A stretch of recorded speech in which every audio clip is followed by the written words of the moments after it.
नमस्कार दोस्तों, मैं हूं शोभित और आज के वीडियो में मैं एक्सपीरियंस शेयर करने वाला हूं शिवम शर्मा का। ठीक है, जो एक्चुअल में हिमाचल से है। लास्ट ईयर हमारे पास आए थे 1 ईयर के बैच में। और शुरू में ये बच्चा पढ़ने में ना थोड़ा सा डांट खाता था तीन चार दिन तो डांट खाए क्योंकि बातें करने में लगा रहता था। फिर मैंने उसको बोला कि तू आगे आकर के बैठा कर। उसके बाद फिर कुछ चेंजेस हुए। तो स्टोरी थोड़ी लंबी है, पहले एक brief introduction. Shivam. Hello for everyone, मेरा नाम शिवम है, हिमाचल से रहने वाला हूँ, मंडी डिस्ट्रिक्ट से। पीसीएम तुम्हारा कितना है? पीसीएम से मेरा 88.33 है। और बोर्ड सर हिमाचल बोर्ड ही था। ठीक है। और रैंक कितनी आई है? सर रैंक मेरी आई है 13,937। 13,900, जो कि काफ़ी पीछे रैंक है अगर देखा जाए तो। और आपको कहाँ से स्पॉन्सरशिप मिल गई है? सर मेरे को अभी एमएससी और बीएससी बैच के लिए मिल गई है। ठीक है, तो अब देखो कहानी यहीं से ही शुरू करेंगे। ठीक है, क्योंकि कई बार बच्चे बोलते हैं कि अरे सर 13,000 में तो कुछ मिल नहीं पाता है। लेकिन मैं बच्चों को ये सजेस्ट करते रहता हूँ कि अगर आपने पहले से ही स्पॉन्सरशिप ले ली है तो कभी कभी आपकी पीछे की रैंक भी जो होती है वो काम में आ जाती है। ठीक है, तो अभी तो पहले तो हम बात ये करते हैं कि तुम्हारी ये जो पीछे की रैंक है ये कैसे काम में आई, क्योंकि तुम जब रिजल्ट आया था तब तो होप छोड़ दी थी। तो क्या सीन हुआ, कैसे हुआ? वैसे सर मेरे को तो लग रहा था कि मैं ट्राई करूंगा नेक्स्ट टाइम के लिए कि मतलब फैब बैच के लिए जितना हो सके, पर मेरे पास अब पहले भी कंपनी थी, मतलब वी शिप थी, ग्रेट ईस्टर्न थी। तो मेरे को लगा कि मैंने बंदों से बात की थी कि यार कुछ हो सकता है, रैंक से 14,000 वाले बच्चे हैं। तो बोलते कि यार हाँ हो सकता है, कॉन्फिडेंस लेवल मैटर भी करता है और इंटरव्यू भी मैटर करता है। तेरी पीसीएम अच्छी है पर रैंक बाई चांस मतलब नहीं आई अच्छी। तो मेरे को लगा था कि, पर फिर अचानक से मेरे को एक कॉल आई। तो जब मैं कॉल आई तो फिर मैंने बात की, तो आप भी उस तरफ उधर ही थे कमरे में। तो मैंने फिर आपसे बात करवा दी। फिर उन्होंने बोला कि बीएससी के लिए ऑफर आ रहा है तो आप एक्सेप्ट करोगे कि नहीं। तो मैं अच्छा भी लगा और खुशी भी हुई कि नहीं यार अब तो काम बन गया है। एमएससी बहुत अच्छी कंपनी और मतलब हो जाएगा, सेट हो जाएगा। फिर यही है कि एमएससी से ऐसे ही मेरे को ऑफर आया, तो फिर बस मेडिकल वगैरह करा के। मुझे लगता है एमएससी ने तुझे जो ऑफर दिया भी होगा वो शायद ये देख करके दिया होगा कि तेरा, क्योंकि एमएससी का इंटरव्यू शायद तूने पहले दिया था। हाँ सर दिया था, डीएनएस के लिए।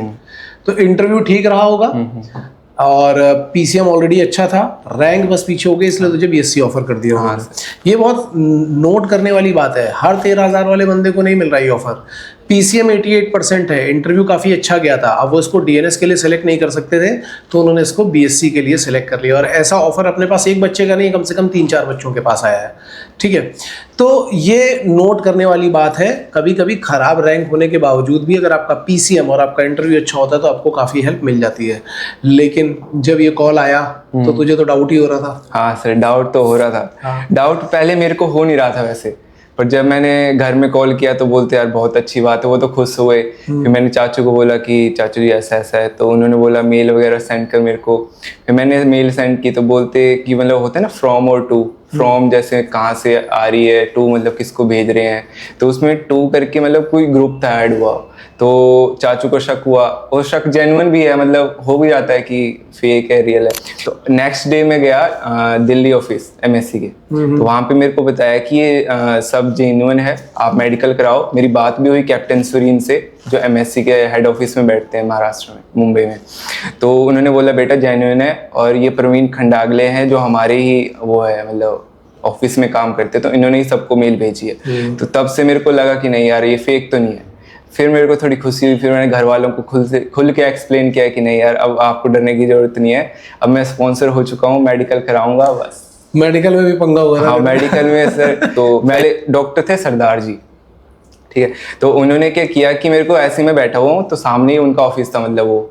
तो वहाँ पे बोलते कि अरे चिड़िया की तरह क्या खाना खाता है तू, मतलब खुल के खाया कर, ये दवाया कर, केला खाया कर, दूध पिया कर, तू ऑफिसर बनेगा।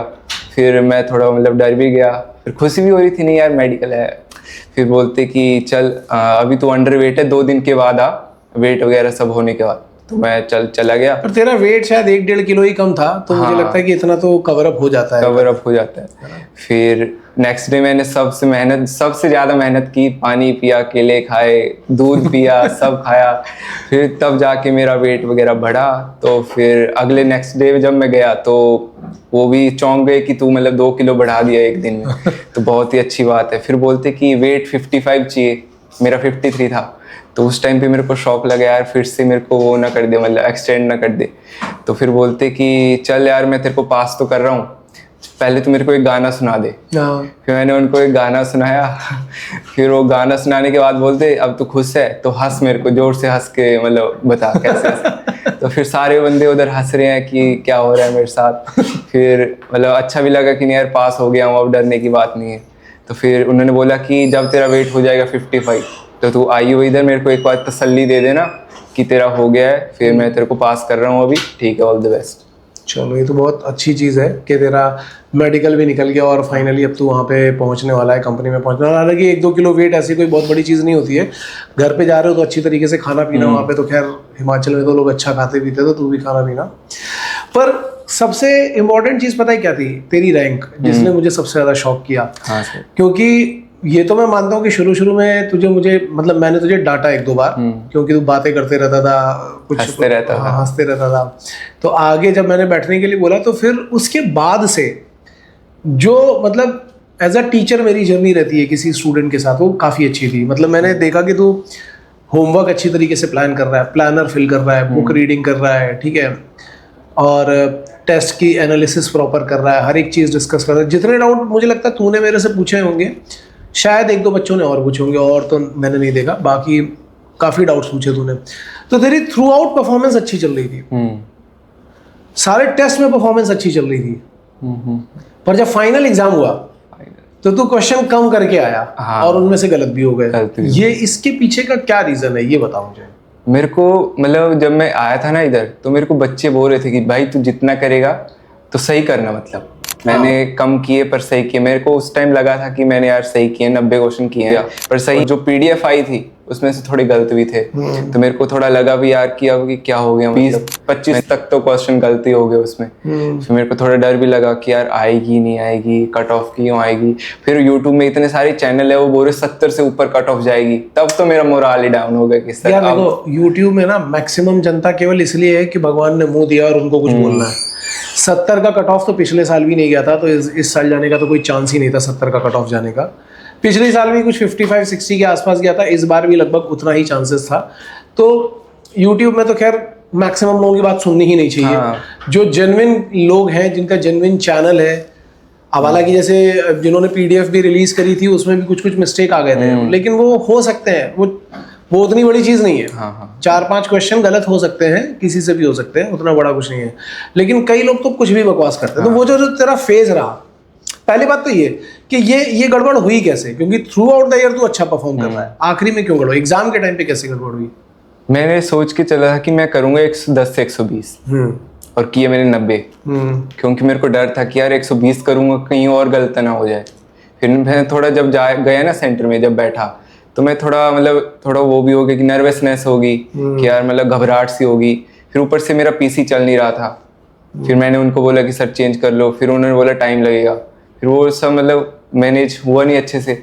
मेरे को थोड़ा डर सा लगा यार कि मतलब उसी डर के कारण मैंने 90 क्वेश्चन किए। और ड्यूरिंग द एग्जामिनेशन ये बहुत इंपॉर्टेंट फैक्टर होता है, कामनेस। क्योंकि अगर कामनेस नहीं प्रैक्टिस करी तो नर्वसनेस उसके ऊपर हावी हो जाती है, और वही नर्वसनेस मुझे लग रहा है तेरे केस में हुई, जिसकी वजह से तेरे मार्क्स और रैंक दोनों चीजें खराब हुई।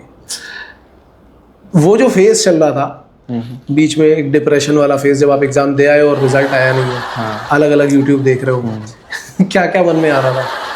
मन में मैं सबसे पूछ रहा हूँ, मतलब जो भी मेरे सीनियर थे, जो भी व्हाट्सएप में थे, कि सर इतने में रैंक आ जाएगी, मेरे 55 बनने इतने में रैंक आ जाएगी, मेरे 60 बनने इतने में आ जाएगी। तो वो बोलते थे यार आ ही जाएगी। मेरे को तसल्ली भी होती थी कि नहीं यार आ तो जाएगी। फिर जब मैंने रिजल्ट चेक किया, मैं जस्ट मूवी देख ही रहा था उस टाइम पे, तो अचानक मेल मतलब यूट्यूब में वो मतलब व्हाट्सएप में आया कि यूजी रिजल्ट आउट। तो वो पीडीएफ ही आ गई पूरी व्हाट्सएप में। तो जब मैंने चेक किया तो फिर शिवम शर्मा, मेरे को डर भी लगा। बच्चे पूरे शांत, लाइट ऑफ है कमरे की, और मतलब मैं बैठा हुआ, अचानक आई, मैंने चेक किया रिजल्ट तो शिवम शर्मा। फिर उसमें तो आया नहीं, फिर मैंने अपना वही डाल दिया रोल नंबर।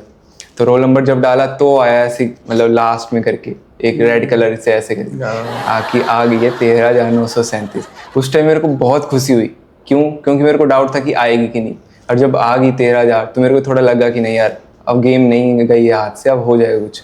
मतलब मुझे तो शौक लगा था यार तेरी रैंक देखने के बाद, क्योंकि मैं तेरी रैंक एक्सपेक्ट कर रहा था टॉप 2000 के अंदर, और 13,000 आई तो मतलब, बट एनीवे मुझे ऐसा लगता है कि जो बच्चे भी मेहनत करते रहते हैं टाइमली, क्योंकि तूने पीसीएम में भी मेहनत करी थी नो डाउट, इंटरव्यू तूने काफ़ी सारे दिए हुए थे। अब कभी कभी ये हो जाता है, मतलब मेरे क्लासेस में जो 2-3 अच्छे बच्चे थे जिनको मैं अनफॉर्चुनेट काउंट कर रहा हूँ, उनमें से एक तू भी है जिसको मैं अनफॉर्चुनेट काउंट कर रहा हूँ, क्योंकि तेरी रैंक टॉप 2000 में होनी चाहिए थी, आई 13,000 में। ठीक है, मतलब कभी कभी होता है, लेकिन ये चीज़ें सीखने के लिए होती है। बाकी सभी बच्चों को भी इससे सीखना चाहिए कि कामनेस बहुत ज़्यादा इंपॉर्टेंट होती है ड्यूरिंग द एग्जाम, क्योंकि आपका आईक्यू चाहे कितना भी स्ट्रॉन्ग क्यों ना हो, अगर आपका माइंड, आपके इमोशंस ड्यूरिंग द एग्जाम आपके कंट्रोल में नहीं है, निकल गए, तो ये काम खराब कर देता है। ये एक बेस्ट एग्जाम्पल है फिलहाल आपके सामने, जिसने थ्रू आउट द ईयर अच्छी प्रिपरेशन करी, बहुत सारे अलग अलग स्टडी मटेरियल भी तूने लगाए, मतलब यहाँ की बुक तो छोड़ो, यहाँ का असाइनमेंट छोड़ो, दूसरों का असाइनमेंट, दूसरों का भी लगाया, दूसरों की वीडियो देखी, शॉर्ट ट्रिक्स देखी, जितनी सब कुछ किया तूने, फॉर्मूला बुक प्रिपेयर की। लेकिन जो वो EQ का एक फैक्टर होता है, इमोशनल इंटेलिजेंस का, जो इमोशनल क्वोशंट का फैक्टर है, जो ड्यूरिंग द एग्जाम काम करता है, बहुत इंपॉर्टेंट होता है यार। ठीक है, होपफुली अब ये चीज़ तुम सीखोगे और आगे DNS में इसको, और आगे वाले एग्जाम्स में, BSc में, सॉरी BSc में, हाँ DNS नहीं, BSc में तुम इसको अप्लाई करोगे। जो बच्चे प्रिपरेशन कर रहे हैं फिलहाल, अब जैसे मैक्सिमम तो क्या होता है कि 88% वाला बच्चा तो कोचिंग ज्वाइन ही नहीं करता है, वो तो अपने दिमाग में एक पिक्चर बना करके चलता है कि I am the one who can do anything, मैं जो कर रहा हूँ, जो कह रहा हूँ सब सही है। तुझे क्या लगता है, तेरा क्या मैसेज है उन बच्चों के लिए जो IIMU के लिए प्रिपरेशन कर रहे हैं, पहले के सिनेरियो में और अभी के सिनेरियो में? तुझे क्या लगता है, क्या है? हाँ सर, जैसे जिनकी PCM अच्छी है कि 85-88 है, तो उनको भी पढ़ना तो पड़ेगा सर, क्योंकि ऐसा तो है नहीं कि मतलब ओवर कॉन्फिडेंस में जब आप मार खाते हो ना, जब धक्का लगता है, तो वो तकलीफ बहुत होती है। जैसे मेरे को लगा था, मेरी PCM थी 88, तो मैंने जब पहली बार IIMU CT दिया, मेरी रैंक ही नहीं आई, है ना। तो सर मेरे को भी लगा कि यार ये PCM मैंने क्या किया, मतलब मैंने क्या ही किया 12th में कि मेरी वो रैंक ही नहीं आई, कोई एक रैंक भी नहीं आई। पढ़ाई तो जरूरी है साथ में, लेकिन आप मेडिटेशन भी करो, ताकि मेरी जैसे कोई दिक्कत ना आए पेपर के टाइम, एग्जामिनेशन के टाइम, वैसे में। ठीक है, ठीक है, मतलब बेसिकली IQ और EQ पे दोनों पे ही ढंग से काम करना है। आपका PCM अच्छा होने के बावजूद भी आपको स्पीड और एक्यूरेसी पे काफ़ी काम करना है। ठीक है, नंबर ऑफ क्वेश्चन ज़्यादा अटेम्प्ट करने हैं, ये सब चीज़ें हैं। सो चलो Shivam, all the best BSc के लिए। होपफुली जब तुम बीच में आओगे तो हम लोग एक आध पॉडकास्ट शूट करेंगे, जब तुम्हारा जिस भी कॉलेज में तुम जाओगे वहाँ का एक्सपीरियंस शेयर करेंगे। Okay, all the best. Thank you sir.